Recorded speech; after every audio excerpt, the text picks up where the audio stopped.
Retrouvez les interviews santé de Rebecca. Bonjour à toutes et à tous, j'espère que vous allez bien. Je suis heureuse de vous retrouver cette semaine dans cette émission santé sur Radio JM. Aujourd'hui, à l'occasion de la journée mondiale du lupus qui a lieu le 10 mai prochain, j'ai le plaisir d'accueillir deux spécialistes, le docteur Jessica Fong, dermatologue, et le docteur Clémence Théry-Casari, interniste. Bonjour à vous deux. Bonjour Rebecca. Merci d'être avec nous aujourd'hui sur le plateau de Radio JM pour parler du lupus. Alors, pouvez-vous nous expliquer simplement ce qu'est le lupus et pourquoi cette maladie intéresse particulièrement vos spécialités respectives? Alors, le lupus, c'est une maladie chronique, une maladie auto-immune chronique, c'est-à-dire que le système immunitaire, qui est censé protéger le corps, se dérègle et au lieu de nous protéger, va attaquer nos propres tissus. C'est une maladie systémique, c'est-à-dire qui peut toucher plusieurs organes, la peau, les articulations, les reins, le cœur, le système nerveux. C'est pourquoi le médecin interniste a un rôle dans la prise en charge globale de la maladie. Nous sommes amenés en tant que médecins internistes à coordonner les différents suivis du patient, par exemple avec les dermatologues et néphrologues. En tant que dermatologue, le lupus m'intéresse particulièrement car les manifestations cutanées sont les atteintes les plus fréquentes et parfois révélatrices de la maladie. D'ailleurs, le nom de lupus vient du mot loup en latin, qui désignait l'atteinte cutanée envahissante de la maladie. Cette appellation évoque aussi la répartition cutanée particulière au niveau du visage en masque de loup vénitien.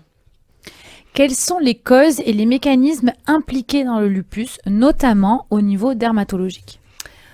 Comme toute pathologie auto-immune, les causes sont variées et multifactorielles. On pense qu'il s'agit d'un mélange de facteurs génétiques et de facteurs exogènes. En effet, plusieurs gènes prédisposeraient au lupus, c'est-à-dire que les personnes qui possèdent ces gènes ont plus de risques que les autres de développer un lupus. Ce n'est cependant pas une maladie génétique, il ne faut pas confondre, parce que ce n'est pas directement transmis des parents aux enfants. On parle juste de terrain génétique prédisposant. Pour ce qui est des facteurs exogènes, on sait que l'exposition solaire, des changements hormonaux, des infections ou certains médicaments peuvent être inducteurs de lupus ou de syndrome lupique.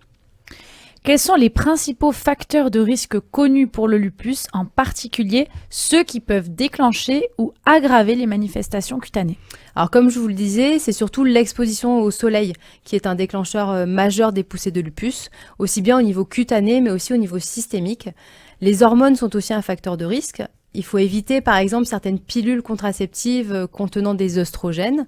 Certains médicaments peuvent aussi donner des lupus induits, comme des traitements contre l'hypertension artérielle, les bêta-bloquants par exemple, certains antibiotiques, des antiépileptiques. Et on sait aussi que le stress et le tabac peuvent aggraver les poussées. Qui est généralement concerné par cette maladie? Existe-t-il des particularités selon l'âge, le sexe, l'ethnie, ou surtout notamment au niveau dermatologique? Alors, le lupus touche principalement les femmes, dans 9 cas sur 10. Souvent entre 15 et 45 ans, peut-être à cause des facteurs hormonaux. Il est aussi plus fréquent et parfois plus sévère chez les personnes d'origine africaine, asiatique ou hispanique. Et sur le plan dermatologique, il y a certaines formes de lupus, comme le lupus cutané chronique ou le lupus discoïde, qui sont plus fréquents dans certaines populations. Les lésions, elles peuvent être plus pigmentées ou laisser des cicatrices visibles, ce qui peut avoir un impact psychologique important. On va y revenir. Comment se déroule concrètement le diagnostic du lupus? Quels examens, analyses et signes cliniques, notamment dermatologiques, permettent de poser le diagnostic précoce? Alors, on évoque le lupus lorsque le patient présente certains signes cliniques évocateurs, donc une fatigue chronique, des douleurs articulaires, de la fièvre, certains signes cutanés qui sont évocateurs, donc je laisserai le docteur Fong les détailler après. On peut aussi avoir une inflammation de certains tissus comme le cœur pour la péricardite, les poumons. L'atteinte rénale, quand elle est présente, elle est silencieuse, elle ne provoque pas de symptômes chez les patients. Le diagnostic repose sur un faisceau d'arguments donc cliniques et biologiques, avec surtout les anticorps, donc les auto-anticorps spécifiques du lupus, les anticorps antinucléaires et anti-DNA natifs. Pardon, je vous coupe juste. Vous avez parlé de fièvre. Fièvre à combien à peu près? Alors en général, c'est pas très important, c'est assez rare la fièvre dans le lupus. C'est vraiment certains lupus systémiques qui ont de la fièvre, mais c'est vraiment très rare. Et par ailleurs, on est parfois amené à faire des examens comme des scanners, des échographies cardiaques, des analyses d'urine et parfois des biopsies rénales. Sur le plan dermato, il existe évidemment différentes formes cliniques de la pathologie. Je ne vais pas être très exhaustive, mais les signes les plus évocateurs, c'est la photosensibilité qui peut être très importante. Un vespertilio, ce que je vous disais tout à l'heure, c'est ce fameux masque de loup avec un érythème en aile de papillon du visage. Des lésions érythémato-squameuses caractéristiques, des lésions cutanées qui peuvent être kératosiques ou d'aspect cicatriciel du visage. Et souvent, on doit faire une biopsie cutanée pour confirmer le diagnostic. Et quand on parle de photosensibilité, c'est-à-dire il y a vraiment une réaction cutanée très importante. Accrue, plus importante dans le lupus, bien sûr. Quelles sont les grandes lignes de la prise en charge thérapeutique du lupus et quels soins spécifiques recommandez-vous pour protéger et traiter la peau des patients ? Vous l'aurez compris, la mesure la plus importante à prendre, c'est une photoprotection stricte. Et par là, j'entends une application d'écran total SPF 50+, surtout à répéter dans la journée, des vêtements couvrants. Et il faut éviter au maximum les expositions solaires, surtout les expositions dont on ne se rend pas compte dans la vie de tous les jours. Les patients lupiques, ils savent qu'ils ne peuvent pas aller bronzer au soleil, mais par contre, il faut vraiment faire attention dans le quotidien à se protéger tout le temps. On peut utiliser des dermocorticoïdes dans certaines formes de lupus cutané, mais souvent les traitements systémiques sont nécessaires. Donc pour ce qui est des traitements systémiques, justement, le principal traitement, c'est les antipaludéens de synthèse, donc l'hydroxychloroquine, le plaquenil, qui est vraiment le traitement de fond du lupus. Les corticoïdes, parfois par voie générale, pour calmer certaines douleurs articulaires ou atteintes plus sévères d'inflammation d'organes. On essaie toujours de baisser rapidement les corticoïdes et de laisser vraiment la dose minimale efficace parce qu'ils ont des effets secondaires. Et enfin, les traitements immunosuppresseurs en cas de forme systémique plus sévère, qui vont prendre le relais des corticoïdes pour contrôler la maladie. Donc il y a beaucoup d'avancées thérapeutiques dans le lupus, avec de nouveaux traitements qui sortent, avec la recherche qui se penche beaucoup sur cette maladie-là. Quels conseils pouvez-vous donner aux femmes atteintes de lupus qui souhaitent avoir un enfant ou qui sont enceintes ? Est-ce qu'il y a des risques éventuels et si oui, comment les gérer ?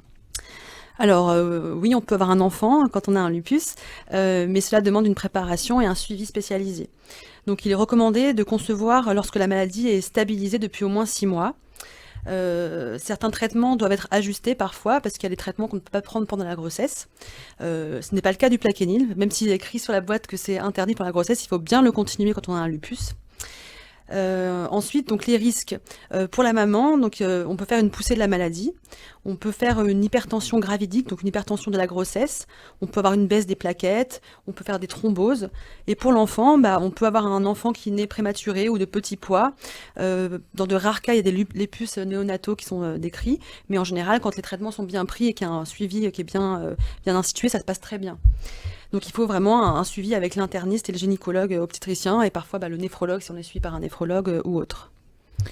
Alors le lupus malheureusement a un impact psychologique sur le patient. Comment influence-t-il le quotidien des patients, c'est-à-dire au niveau du travail, de la famille, de la vie sociale et quel soutien est donc envisagé ? Le lupus, en effet, Rebecca, peut réellement altérer la qualité de vie à cause de la fatigue, des douleurs et de l'imprévisibilité des poussées. Les atteintes cutanées, elles peuvent être particulièrement visibles, justement parce qu'elles sont dans les zones photo-exposées, et donc avoir un impact social et psychologique important.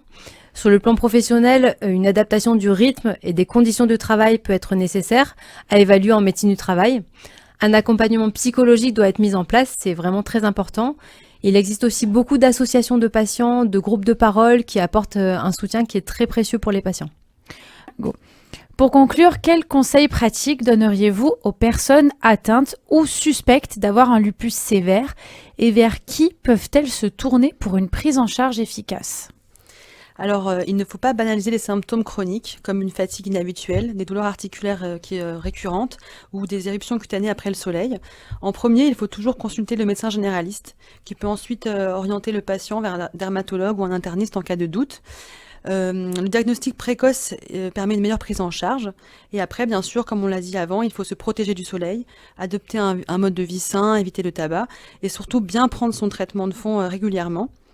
Et dans l'idéal, trouver un professionnel de santé avec qui on se sent en confiance et que l'on peut contacter facilement s'il y a une poussée. Il y a de nombreux centres de référence de compétences pour le suivi de lupus qui sont en lien avec les centres de référence si nécessaire. Merci à toutes les deux pour votre intervention aujourd'hui sur le plateau de Radio JM. Merci Rebecca. Merci. Merci à toutes et à tous, auditrices et auditeurs. Vous pouvez retrouver cette interview sur le site radiojm.fr, notre page Facebook et Instagram ou sur l'application Radio JM.